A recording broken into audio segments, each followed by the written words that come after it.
happens in the media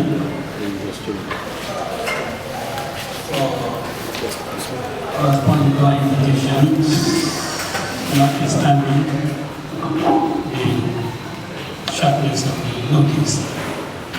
But we know that the Gambian media has always been responding favorably to requests made by any member of society, political parties in particular, to listen to what they say. And I appreciate your presence. And I say thank you for honoring our invitation. And may I also say Ramadan Mubarak to all of you. And I hope that we all find a very important ritual in the Islamic religion. And in like manner, tomorrow is Ash Wednesday. Ash Wednesday is the beginning of fasting for the Christian community. So these two holy, these two biggest religions in the world, we are fasting and working at the same time. Force all of us as Gambians to surrender ourselves to our Creator. Constantly in supplication, asking for His mercy and for His protection for our country. So, this month is very important to all of us. Gentlemen of the press, last month we just celebrated our 60th birthday as a nation, the Diamond Jubilee. It was an event that called not only for celebrations, but also for reflections. An event that called for stock taking of our condition as we are, to take stock of the situation of our economy, our health, service delivery, education, agriculture, and many other things. Because the weight of any nation, the power of any nation, does not depend on its population. It depends on its economic power. How rich and how powerful the country's economy is. That is what really makes us up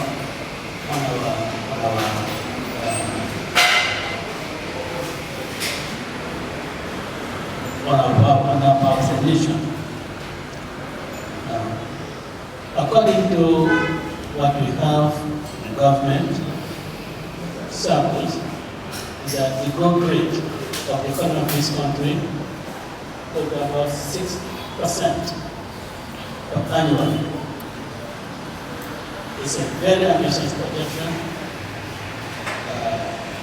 based on what assumption I do not know. But then realistically,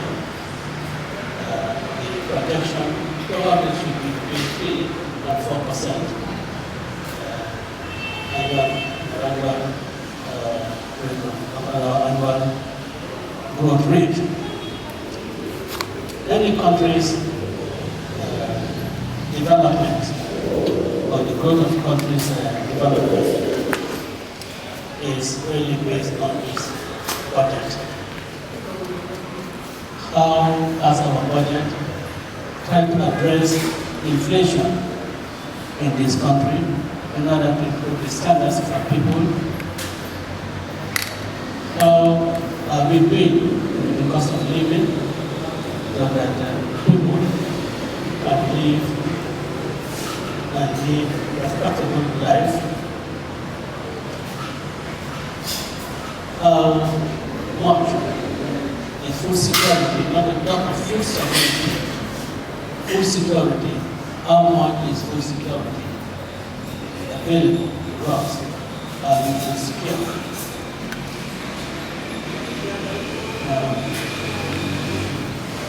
How much are we fighting against corruption?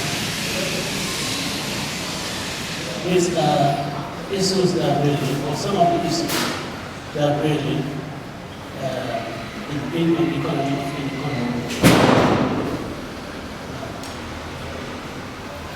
If you look at our last budget allocations and see whether we as a nation are really moving in the right direction, whether we as a nation are really controlling our economy in the right direction in order to attain the projection by the government of 6%, and probably that should be 3 to 4%. I think the experts here will attest to the fact that there is the report that the economics of most of the countries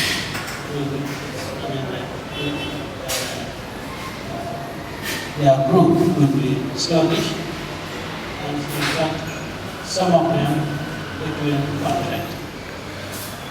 And these are very resourceful countries endowed with enormous resources.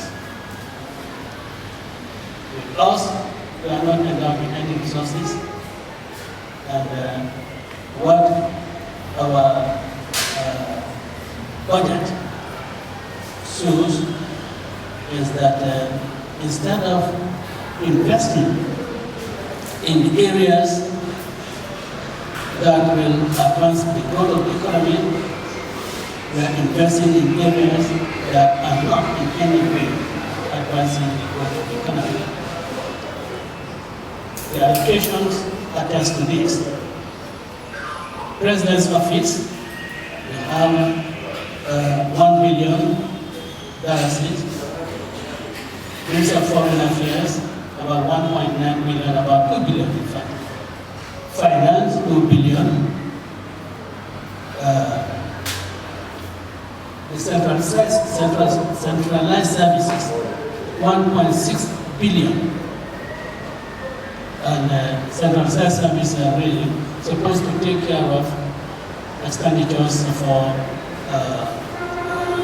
lubricants, petrol, fuel, and so forth, as well as purchase of vehicles. But instead of this being part of these centralized services, we have 300 million, or approximately 300 million allocated for fuel and lubricants, 800 million allocated for purchase of vehicles. And these are not the productive sectors of the country. Now we take agriculture, 95 million. Fisheries, 56 million. We take the allocations in agriculture, fisheries, use and sport, and tourism. They are less than the Ministry of Foreign Affairs. And these are the productive sectors of the country. The total allocation to these important sectors is about 1.1 billion, whereas for Ministry of Foreign Affairs, for 1.9 to finance about $2 billion. And indeed, any country that really wants its economy to grow, you invest in the productive sectors of the country. And for us, tourism is certainly one of the key agents for growing the economy of this country. Agriculture is the principal agent for growing agriculture, for growing the economy of this country. Fisheries also is a sector that can energize and promote and increase the economy of this country. Of course, this government has really lost its priorities. Instead, we send allocations to areas that are non-productive. Apart from this privatization of the resources of this country, the finances of this country, is the very deep-seated corruption in this country. We've seen that government is engaged in a lot of road constructions, and these are the areas where corruption is really embedded, because the contract prices are inflated, and they are not only inflated, but sometimes also we do have substandard work. If not substandard work, delayed work. Now, when the president visited the Faraba campus, he found that the work was far below the was not employed. The work was certainly not being done in a way. That is all we have. I am sure that contract must have a clause when there is delay, what happens on the party who caused the delay. Why is that not invoked? Should the president just say that, look, okay, we will schedule it, and then within that scheduled period, we see it completed, so that now the scheduled period time will be December this year. But I understand myself that then the president didn't take the drastic action that is needed, because things must have fallen in the past. Compromised. When any leader is compromised, or when government is compromised in any way, these are the type of inputs, these are the type of actions that we will have. I think any serious government would definitely have summoned immediately the contractors, the State House, and President should not just stop at President's disappointment, but should also tell the government people what directives he has given for this contract to be completed, not by December, but within a period of 4 months. Because disappointment was expressed because the instrumental payments that were being due to the contractors was at the obvious time. If they were not met, there would have been no queries by the government for delays. But this is the type of things that happen. These are the results of compromised governments. These are the results on things on the part of a compromised government. We learned last week, we learned recently, that the Minister of Finance signed a loan of $2 billion in December. They are complaining, they are crying that there is already $118 billion loan that the government has to pay. And to pay that, they are using $11 billion for the debt services. And I'm trying to agree that $11 billion injected in agriculture would really do well for this country. We will welfare our economy and we will welfare our food security. Now, my calculation with the 1.8 billion, 118 billion plus it, that's 20 billion. I have absolutely no doubt that if there is proper auditing of the activities and transactions carried by this government, you will find that there are several hidden loans that have not been disclosed to the people of this country. They are sitting on them because they do not want to expose how much damage they have done to this country. We've seen across the border what has happened. Since the change of government, some areas of government activities were audited, and we got discovered that several billion francs, CFA francs, or euros, were hidden debts. They were never disclosed by the government. And the same thing, I can tell you, is probably happening in this country. Now,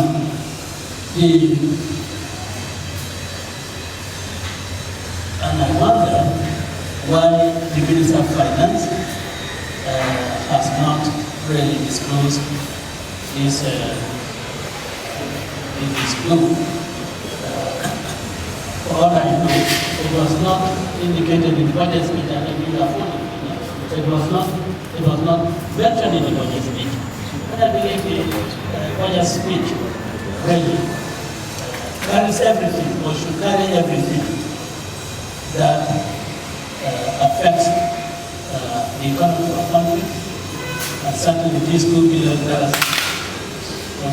drastically affect the economy of this country, because it's going to add up our national debt, and it's also going to increase our best service portfolio.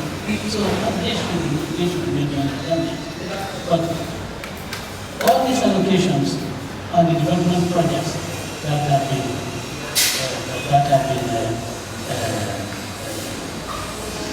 initiated, and in fact, and the projections are based on what?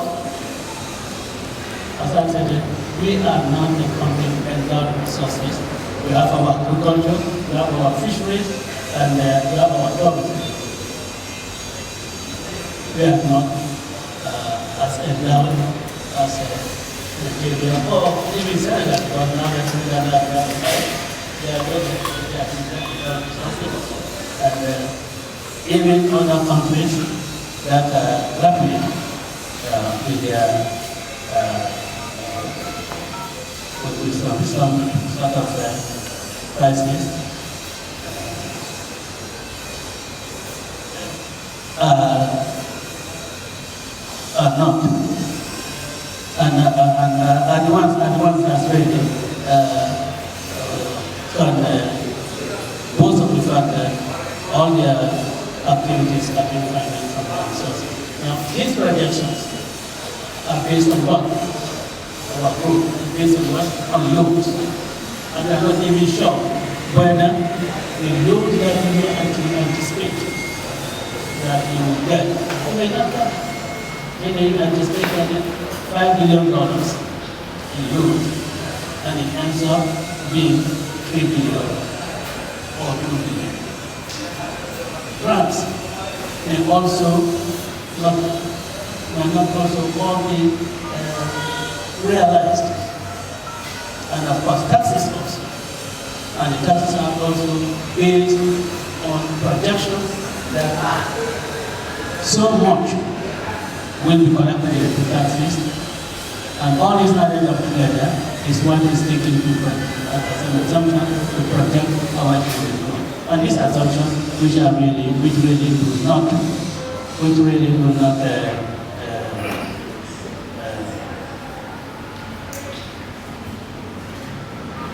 do not rhyme in with reality.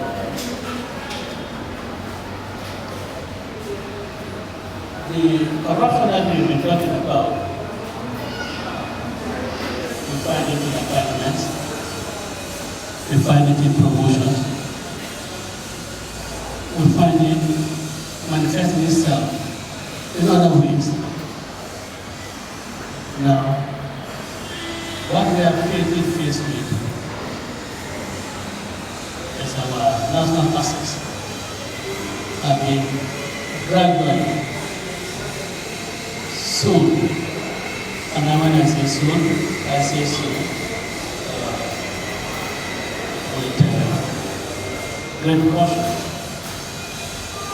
An asset that is given away for 30 years, and your benefit from it is just 20%, and the rest 80% goes to whom you call the partner.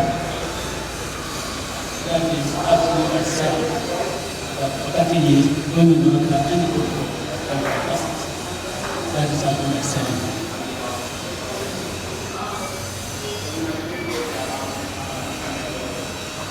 The bridge, which is also more than 100 years recycled, is also partly given away $100 billion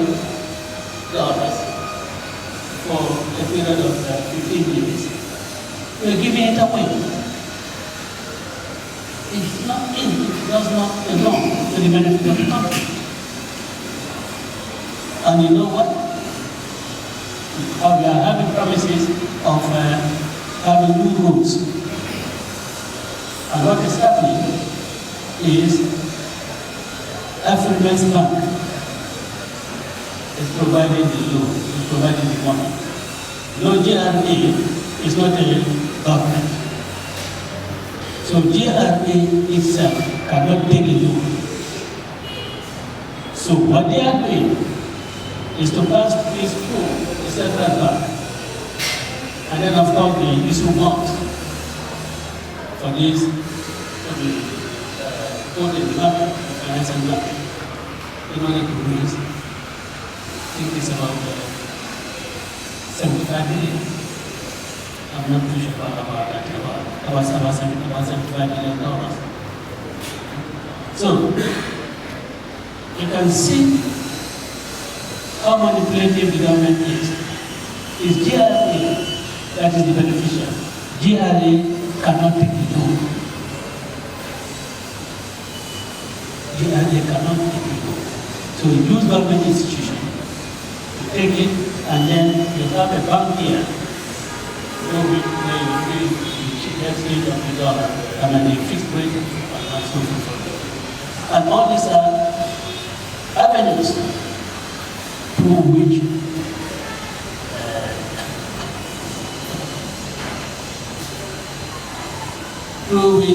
farms will be anointed, farms will be oil. So another avenue for corruption.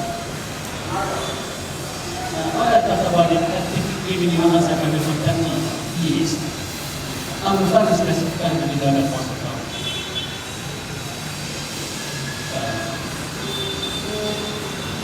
When the government hospital was established in the 1970s from the Marine Department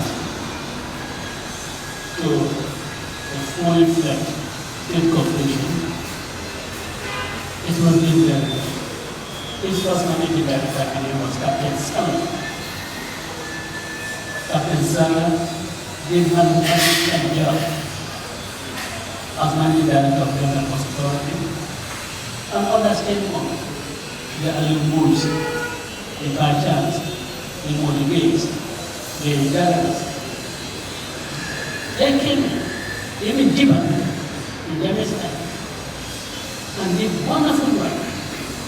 In those days, whose destiny for Guinea-Bissau were brought to the court of Parliament. Whose destiny for Mali were brought to the court of Parliament. And of course, the transit activities was really serving our country a lot of things. Because it's just not port charges, but then vehicles hired from here and taking goods to Guinea-Bissau to Mali. Now, you have 10 bicycles, you want to ship to one, you have to take it to Dakar. And have it landed in Dakar. What has happened? Is it that we have lost that quality of managers? We by chance have we lost those quality managers? To the extent that we cannot operate our port in a way that will be of benefit to this country. We will have to give it away for free. As I say, for free, because 30 years of a very strategic national asset given to a foreign-owned company really shows a lot or speaks a lot about the capability and capacity of the management. How many studies will we have on the expansion of the Bahoum project? Is it not one of those studies that led to half-dying being moved? Huge amount of money paid as compensation to residents of Africa. I think the only structure that was saved in that area was the mosque, the Imam and Bas Mosque. That was only structure that was having spent all that money.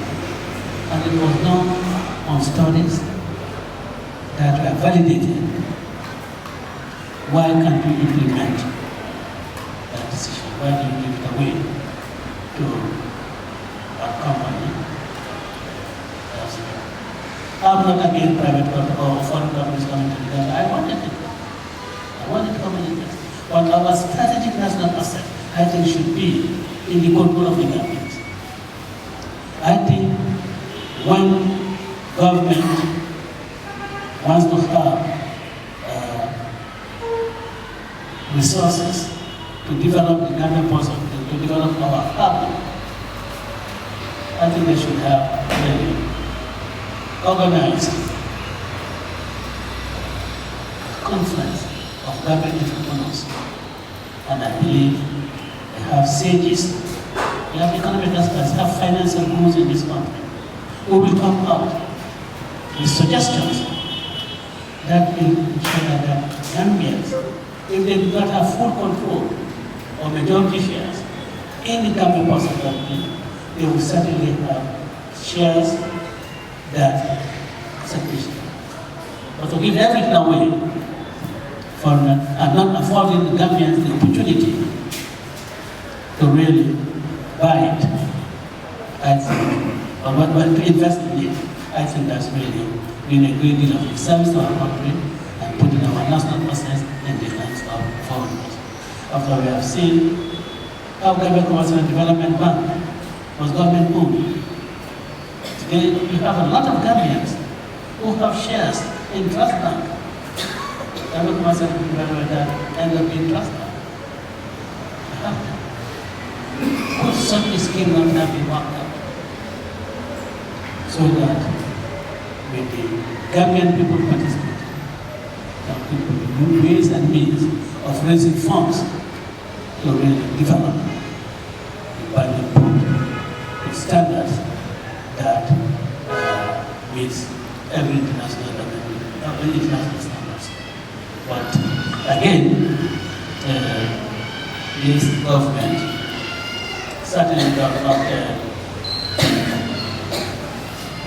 in a way that will help with the economy of this country.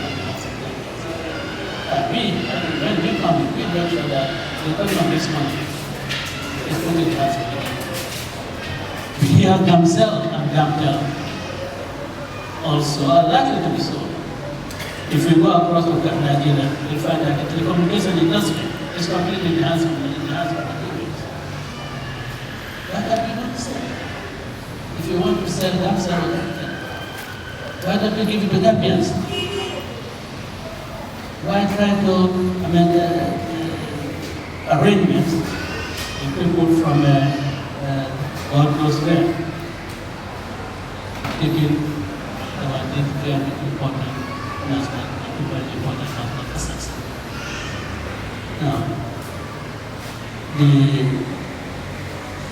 Now, sometimes this government is just one that gets involved in pretensions. As the one also say, discount. And people say, oh yes, they are doing well. About a few days ago, we had the chairman of Social Security and Finance Corporation reveal what this government has done. The loans that were contracted to purchase those buses were not with the GTSC. They were with the Social Security loan the government of India. And you can see that the government is trying to pass on this loan to the government transport services.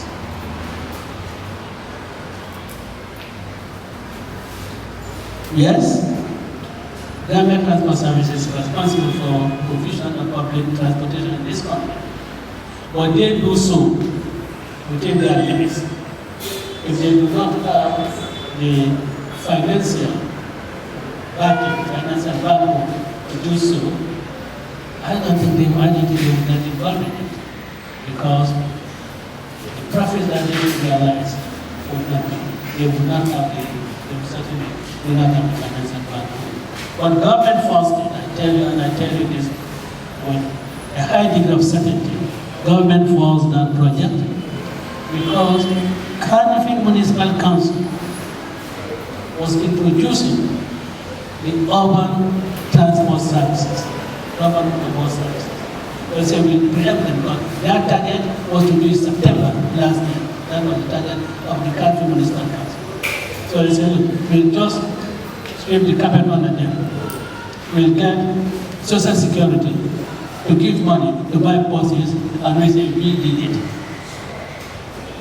And now they are reneging on that government. But of course, it's a government that is illicit, a government that really receives people. This is how they do things. I think really the most honorable thing would be for the Minister of Finance to find the ways and means of repaying this loan to Social Security. And mind you, these are the retirees, the pensioners' funds. These are funds that belong to the government pensioners. Those funds should be invested in ventures that will benefit the pensioners.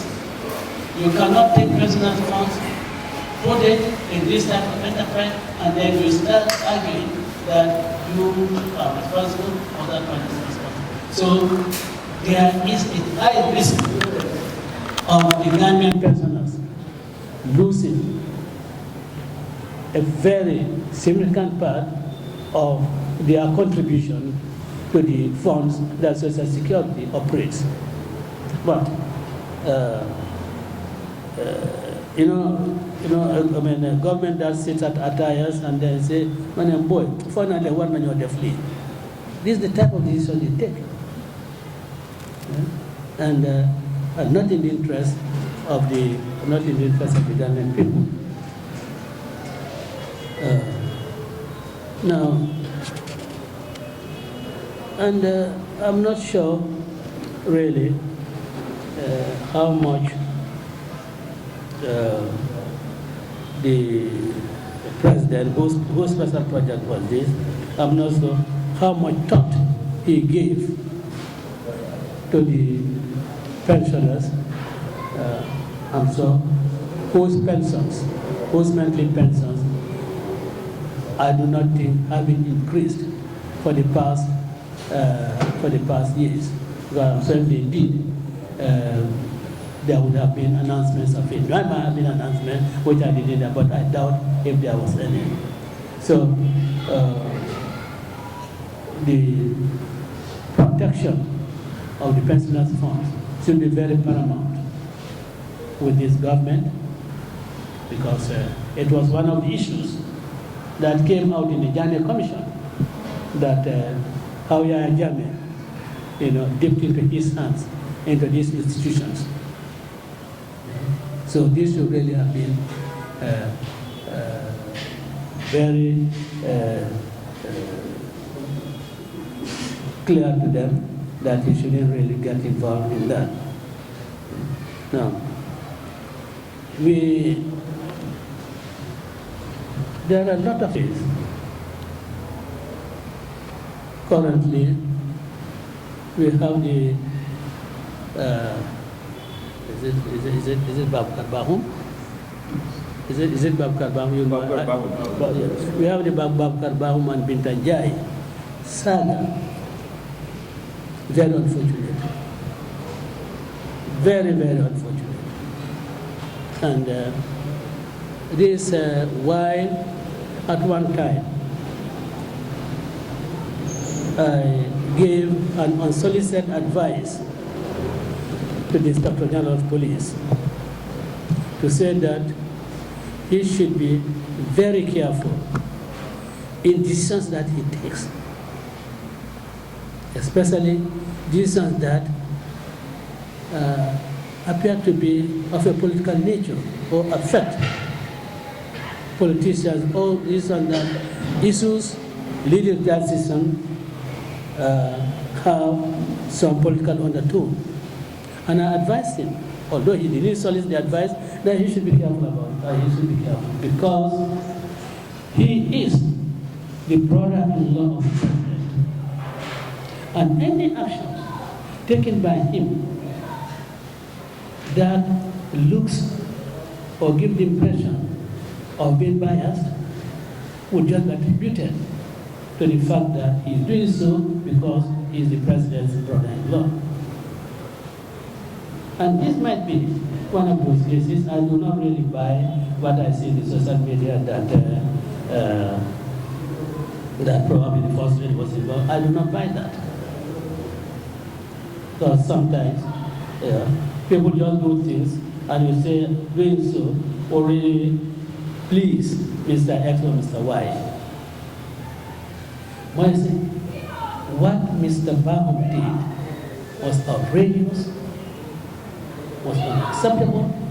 You do not insult a whole community. And the Inspector General of Police said that he is satisfied with his apology.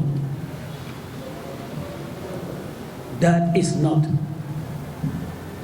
what should be the position of the Inspector General of Police. You know, Mr. Bahoum, the statements he made are seditious. They are seditious. And because any statement that tends to raise disaffection or discontent amongst the inhabitants of the Gambia is seditious. Inspector General of Police, I ask you to arrest Mr. Bahoum, subject him to proper interrogation, read the whole article, and see whether that statement is not likely to cause disaffection or discontent among the people of Kia. It is seditious. You cannot hide behind an apology when a person commits a crime. You cannot hide behind that. I urge you to do so, to show fair-handedness. And Bintanjai, as a Kianka, has the right to say, look, you do not condone this type of statement, because it's a statement that can cause civil strife in that community. If some Kianka boys go out and physically attack Bahoum, what would he say? Are you going to charge them for assault? When he has already insulted my grandmother, my grandfather, my father, my uncle? Let us be even-handed in the discharge of our duties. IG Turin, I'm telling you, look at section 52 of the Criminal Code. Ask your legal advisors to advise you on section 52 of the Criminal Code whether these statements uttered, whether they were written by Bahoum, whether they are not seditious. If they are not, then I think sedition would have another meaning that the law does not provide for. And I want all you to tell you that you have absolutely no right to accept his apology, because he did not offend you. It is not you either that is meant, not you. So you are not the one to accept the apology. If anything, it is the people of Kia that voted against Barrow's candidates, because they were the ones that were addressed by that very, seditious statement. Thing that can run to violence. You are not the ones addressed. Those who voted against Barrow, and they were people that he considers as ungrateful. You cannot accept the apology. It is those offended who that can accept the apology. Your duty now is to put in motion a proper investigation. That's what your duty is, and send the file to the Attorney General, and we will be watching. But that issue has not been limited to Binta. I understand she has been transferred to, I believe, Kauru, somewhere in the province. Yes, any officer, any serving officer can really be transferred to any duty station. But the circumstances under which this lady has been transferred to this provincial station is meant to punish her for standing up with her community, for standing up with people who think rightly. And that is wrong. That is misuse of power. That is misuse of your office. If you had done it under other circumstances, nobody will query. But under these circumstances, no. You do need to punish her. And she doesn't deserve to be punished. The person who should be punished is Bahoum. And that is taking place. This transfer. Other people who have been identified to be in the same circle with Tajai are now being taken to provincial stations, and some to police posts and police stations that are far below their ranks. Say yes, what is I'll break the carbon here. And I tell you, gentlemen of the press, one of the people who has been threatened with transfer is my son-in-law, because they know that he was a double son-in-law. Very efficient officer, well educated. He has been involved in security work outside of this country. Very competent. But because he was a Darboe's son-in-law, that these UDP guys, we must get rid of all of them. But this is not what we have bargained for. President Barrow, this is not what we have bargained for. In 2016, we took away German from State House because we want a society, we want a country where people really get what they deserve, meritocracy. That is what we want in this country. Not people in services, promotions, transfers, appointments, services, being based on one's political coloration. I want to urge IG to really reconsider Ms. Jai's posting because you should not punish her for really saying that, gentlemen, you shouldn't insult me. I come from here. Don't insult me. Another happening in the government, which is a clear violation of our laws and the Constitution, is NPP's former, how do you call it, the weather director and officer in charge of research and so forth, Kemo Conte. I know, I'm sure some of you know. You know, Kemo, when he was in the executive of the NPP, he was appointed to the Public Service Commission. And I raised the issue that the law prohibits that. And he immediately resigned from his membership of the executive of the NPP. But, you know what happened?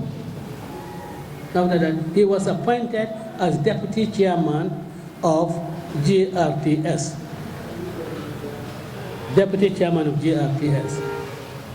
And the Constitution provides that you cannot be a member of the Public Service Commission and be a member of the governing body of a public enterprise. And GRTS is a public enterprise. Well, you know, these people, they just violate the law as they go along. They don't care. Because you want to satisfy. You want Mr. Conte to have, additional earnings. You appoint him as deputy chair of GRTS, while he's also serving as a member of the Public Service Commission. And you know what? No one can be appointed to the governing body of any public enterprise. You cannot be appointed there by the president, except on the advice of the Public Service Commission. So he's a member of the Public Service Commission, now advising the president to appoint him to GRTS. What an anomaly. What an anomaly. So, these are government, his government is not misprioritizing things, but also doing things that the Gambian people have fought against from 1996 to 2016, when they finally succeeded. And we see that rarely is yet again. Now, talking about that, we cannot live here without talking about the efforts of His Excellency Ibn Chambers for a new constitution. I applaud him. I pay special tribute to this gentleman who has shown great interest in our country and in democratic governance, even before this time. I know he was involved with the Gambia. Now, his efforts, I think, have been frustrated by President Darboe. What stops Barrow to adopt the people's draft, bring it to the National Assembly? And if they have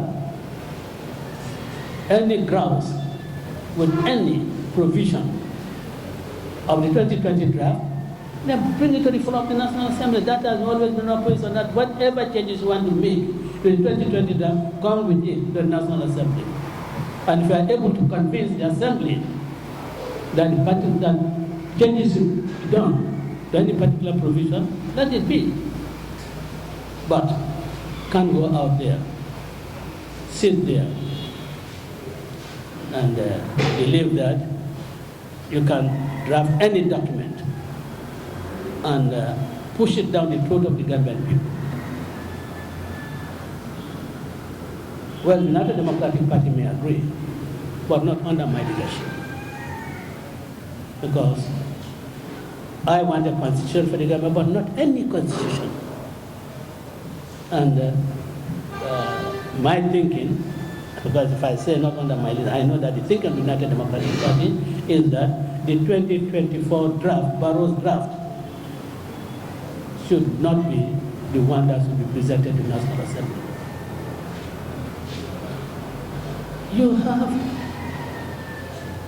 Is it not time that we do away with nominated membership of the National Assembly? Now, he is trying to increase the number of nominated members in the National Assembly. I think from 5 to 9, I believe so. But not only that, but also he can dismiss you because the Yaku majority under Jammeh's constitution, as bad as it is, protects National Assembly members from being really thrown out of the assembly, for no just cause. So because of the Yaku majority case, he says, look, I am going to put this provision in this constitution so that I nominate you and I tell you, go to the National Assembly and say A, B, C, D, because that is what I want. If you don't say, I revoke your appointment. Is that what Gambians want? Is that not the executive interfering in the legislature? Where is the separation of powers? Where is put in separation of powers? The whole chapter 5 on leadership and integrity is taken out. But it doesn't surprise me. You know why? The Anti-Corruption Act that was assented to in January this year. I think it's 30th January this year. There's an exception in that act that says that allegations of corruption from 1917 from 2017 to the date that he signed the Anti-Corruption Act cannot be subject of investigation. Fighting corruption, and you put that in the law, in Anti-Corruption Act. And then put in the Constitution that when you leave office as president, or when your minister leaves office, he will not disclose, or he cannot be forced to disclose his assets. And it is between the period that you are a minister and that you exit that you have the chance to really be engaged in corrupt practices. That's the time that you make deals in the contracts, in procurements, and all those things. And then you say, no, you should not. And you want that constitution to be presented to the National Assembly? Manakida 500 Gambians here? No, really. Really, it's taking Gambians for granted. It's really taken for Gambians for granted. And I just want to say shortly on that United Democratic Party, we want a constitution, but we do not want any constitution. The 2020 draft constitution is the one that has been the subject of considerable discussion broadly in the Gambia and outside of the Gambia. All sectors of the society, the Gambia Press Union, the Bar Association, Teachers Union, women, political parties, all have been involved in really contributing their ideas to the 2020 draft. Whereas the 2024 draft was Jammeh and his cabinet. Barrow and his cabinet. They are the only. It was only their thoughts that were put in that. When that draft was before it was gazetted, it was never presented to the Gambian people to discuss it and to say, this is what I feel about clause 1. This is what I feel about clause 13. They took us for granted and took it there. And they think that they can blackmail some Gambians. No. Our position is 2020 draft. And the argument that they made that, but a draft that has been rejected, how can you bring it to the National Assembly? Who says you cannot bring it? I want them to show me anywhere in the standing orders of the Gambia or in the constitution of the Gambia that a measure that has been defeated by the National Assembly cannot be brought back to the Assembly. A measure that has been defeated cannot be brought in the same session in which it was defeated, but not another session. So this is our position. on the draft constitution, and of course also there are a lot of I don't know whether I should say debate, but there are a lot of views, different views have been expressed about third term and so forth. The constitution, current constitution does not provide for a third term, absolutely. But men are judged by their words. In 2016, 2017, in fact, 2016, before President Barrow went to Mali, when well-wishers were coming to meet him at Brufut Heights, he did make a statement that yes, Gambians must now realize that no president can really go back to his office if the Gambians reject him at the election. The Gambians' power is manifested, that they are the people who have the power to change the government, and is manifested in the 2016 elections. There can be no doubt about that. And he also said, look, from now on, no Gambian will serve as president of this country for more than 2 terms. And I believe that no president includes him. So if there is no provision in the Constitution, your word at that time, address your well-wishers that no person will serve president of this country for more than 2 terms. I think, Mr. President, you should abide by that, and that should be, that should be a moral code that should really, guide you. But of course, he has a choice to really do what is expected of him as per his own declaration. But if he does not, I think the Gambian people would get together and vote against him, so that the third term that he's talking about, he would not have a third term. And so, also, when he does not have a third term in office, then the party that he wants to save, will die in his infancy. So, gentlemen of the press, I want to thank, I think I've been talking too long, so I just want to thank you for honoring our invitation, and hopefully we'll meet soon. Well, now one last point. In my congratulatory letter to the President, I did say that in the next couple of days, he will call upon to appoint a new chairman of the Independent Electoral Commission. I believe the current chairman, who appears to have overstayed, will vacate office in February. On Friday. That would be notice of a renewal. So, Mr. President, I just want to repeat my appeal. But then, with this slant, the 2020 draft does provide for qualification of chairmen of independent institutions.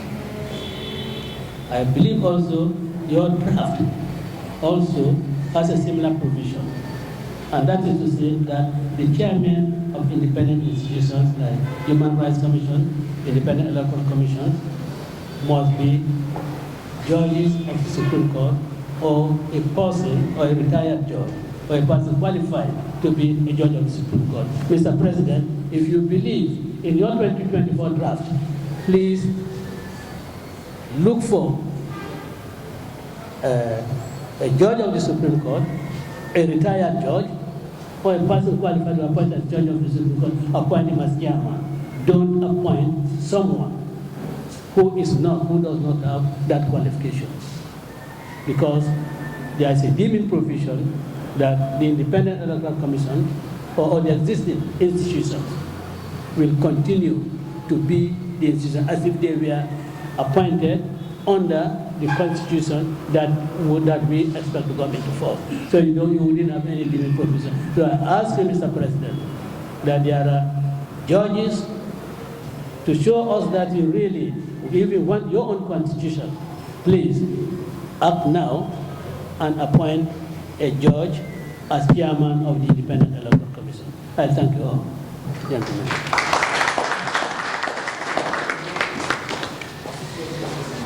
Thank you very much, Party Leader. Members of the press, just another good present here. We've just listened to a wide-ranging rendition of the situation of the Gambia as of today. The party leader has touched on corruption, has touched on integrity in leadership, has touched on a wide range of topics. Barrow, my consultation with President Barrow was a closed door consultation. Our aides were not even available with us. So I think it will be indiscreet of me to really discuss, what took place at that consultation. If we wanted to, if that was to happen, it would be a closed door. It will be open. So I don't think I will act, in good faith. It will be indiscreet of me to say, well, this is what he said, this is what I said, this is what he said, this is what I said. Before I went there, everybody knew that we are talking of we were the 2020 draft. Everybody knew that. And also, everybody knows that he wants the 2024 draft. So that is to the extent I can say. But I cannot say that we discussed this, we discussed that, Yeah. Now, on the issue of how we are going to develop the country without, how we're going to develop agriculture without relying on donor funding. Well, donor funding, certainly no government will reject the donor funding because that's something that we have been giving. What we will be very mindful about is loans. That is what we will be very, very mindful about. But the donor funding, certainly, no government will definitely give its back to that. And of course, we will look at how much or what should be the allocation of the President's office. Is it necessary to give the President's office $45 million to go on the countrywide tour? Is it necessary? Can you really reduce that and put that amount into into one of these areas? The President's travel abroad, 100 million. Is it really necessary to have that? Especially in this age, where you can have meetings virtual. Do you have to go to every meeting? So you have to make cuts in those areas. Now, vehicles, allocated $800,000 to vehicles. I mean, why would you need so many vehicles? For instance, the OIC, the number of vehicles that were bought for OIC, you need them.